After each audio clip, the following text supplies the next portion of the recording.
বিসমিল্লাহির রহমানির রহিম। আসসালামু আলাইকুম ওরহমতুল্লাহি ওবরাকাতুহু।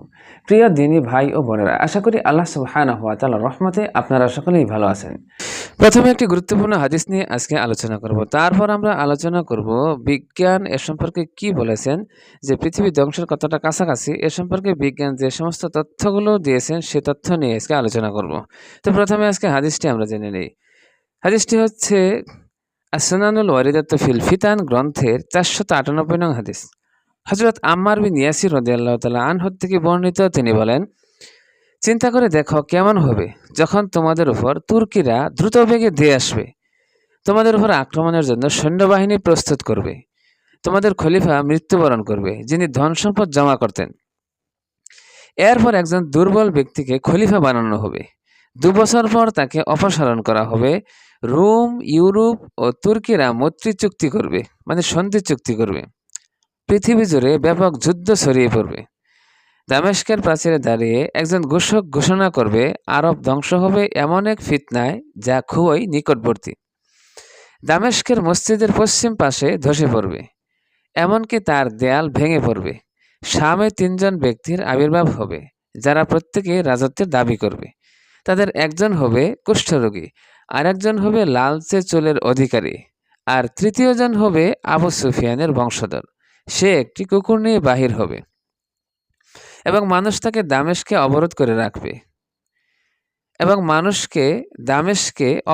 রাখবে পশ্চিমারা বের হয়ে মিশরের দিকে ধেয়ে আসবে। যখন তারা প্রবেশ করবে তখন সেটা হবে সুফিয়ানির রাজত্ব। আর তার পূর্বে একজন আত্মপ্রকাশ করবে যে মুহাম্মদ সাল্লাল্লাহু আলাইহি ওয়াসাল্লামের বংশধর বলে দাবি করবে।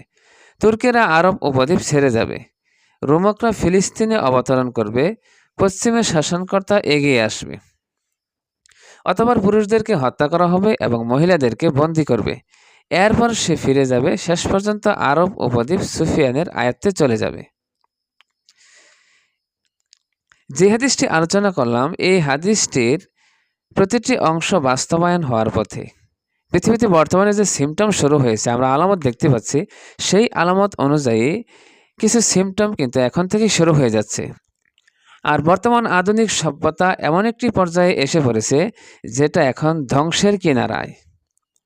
আর পৃথিবী ধ্বংসের কতটা কাছাকাছি বিজ্ঞানের কিছু তথ্য এবং হাদিসের এ সম্পর্কে তথ্যগুলো জানলেই আমরা স্পষ্ট বুঝতে পারি। পৃথিবী কেমনে ধ্বংস হবে এ সম্পর্কে অনেকগুলো কারণ রয়েছে। পৃথিবী ধ্বংসের কারণ নিয়ে নানা মত রয়েছে। কিভাবে পৃথিবী ধ্বংস হবে এই প্রশ্নটি সাধারণ মানুষ থেকে শুরু করে বিজ্ঞানীরা পর্যন্ত গুরুত্বের সঙ্গে বিবেচনা করতেছে। এমন 7টি ভয়ঙ্কর ঘটনা রয়েছে যা পৃথিবীকে পুরোপুরি ধ্বংস করে দিতে পারে। তো এই 7টি কারণ কি কি তা নিয়ে আজকে আলোচনা করব। চলুন তাহলে আমরা সেই বিষয়গুলো জেনে নেই যে কারণে পৃথিবী ধ্বংস হয়ে যেতে পারে। আর এটা আমরা জানি যে পৃথিবী ধ্বংসের সময় খুব নিকটবর্তী। হাদিস এবং কোরআন থেকে আমরা জানতে পেরেছি যে কিয়ামত খুব সন্নিকটে। তাছাড়া কিয়ামতের আগে পৃথিবী ব্যাপকভাবে ক্ষতিগ্রস্ত হবে, এটাও কিন্তু আমরা হাদিস থেকে জানতে পেরেছি। আর সেই বিষয়গুলো শুধু হাদিসেই নয়, এখন বিজ্ঞানীরা গুরুত্বের সঙ্গে বিবেচনা করতেছে। আর বর্তমানের পরিস্থিতিতে বিভিন্ন ধরনের জল্পনা কল্পনা চলতেছে।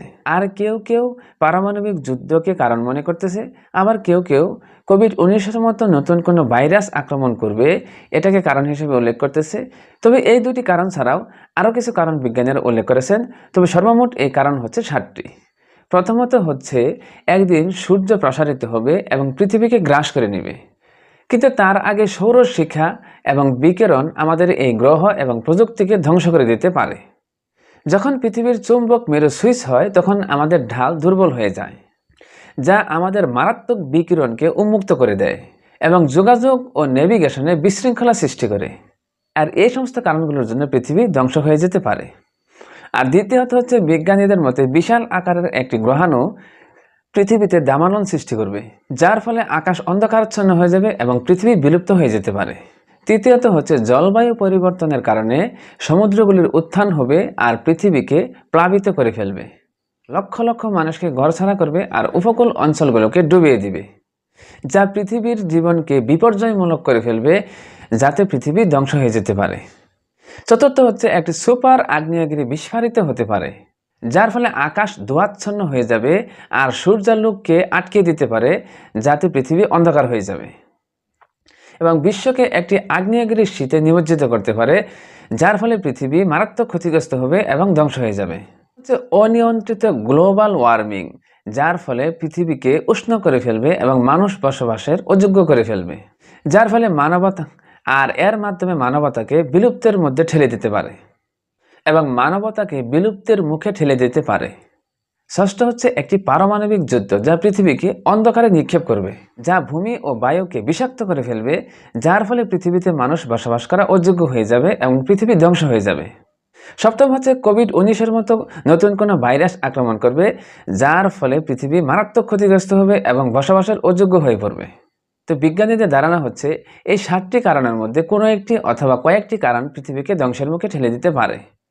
তো হাদিসের মধ্যে যেহেতু বর্ণিত আছে যে শেষ জামানায় তসবির মালা ছিঁড়ে গেলে যেমন একটার পর একটা পড়তে থাকে, অনুরূপভাবে পৃথিবীতে একের পর এক বিপর্যয় আসতে থাকবে, যার ফলে পৃথিবীতে বসবাস অযোগ্য হয়ে যাবে। তো এখন কিন্তু সেই শেষ জামানায়, এখন কিন্তু যে কোনো ধরনের বিপর্যয়ের মুখে মানুষ পড়তে পারে, পৃথিবী যে কোনো হুমকির মধ্যে পড়ে যেতে পারে, যার ফলে পৃথিবীর মানুষ 2/3 ধ্বংস হয়ে যাবে।